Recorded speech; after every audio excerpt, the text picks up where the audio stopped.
Okay. We finally reached our destination. Do not use WeChat scanning. 8040.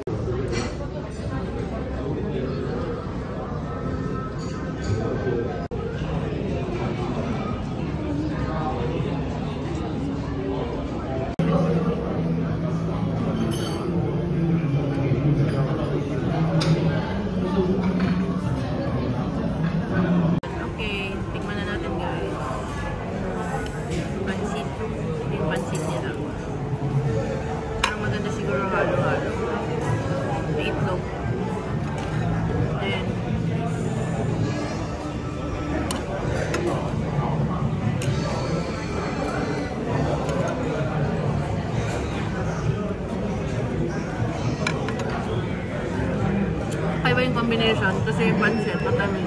Tapos ito may bago. Parang ganun yung lasa niya. And then, siyempre, ano? Kaya.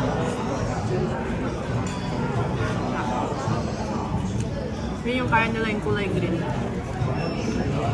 And siyempre with butter. Sa atin, parang ano lang to, Coco Jack.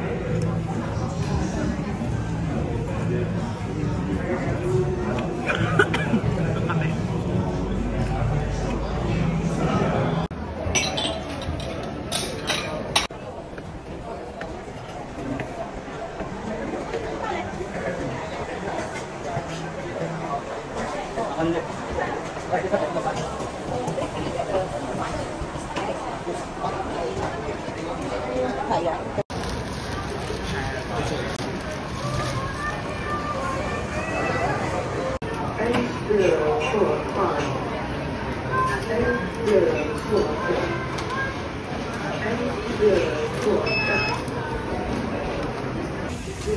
Yeah. Ay, okay. Taking video.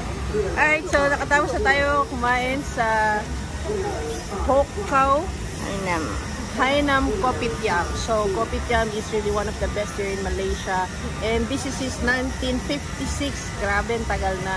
So, kinain natin yung pansit with sambal. Yung sambal, yung lasa niya kasi parang bagoong sa atin. So, first time ko nakakain ng gano'n na pag minix siya, kasi medyo matamis yung pansit, ay, ang sarap pala ng lasa. Then, the kaya toast niya, masarap talaga yung kaya. If you want, you can buy here. Okay? Para pag uwi mo, yan, may baong ka. Ayun, so good thing maaga tayo nakarating kasi by this time, nagdadatingan na yung mga tao, mga turista, even the locals are already here.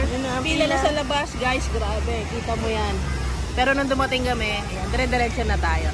So, yun lang, recommended natin. And yeah, explore the area by foot, by running, by walking, and you'll enjoy more. So, see you again.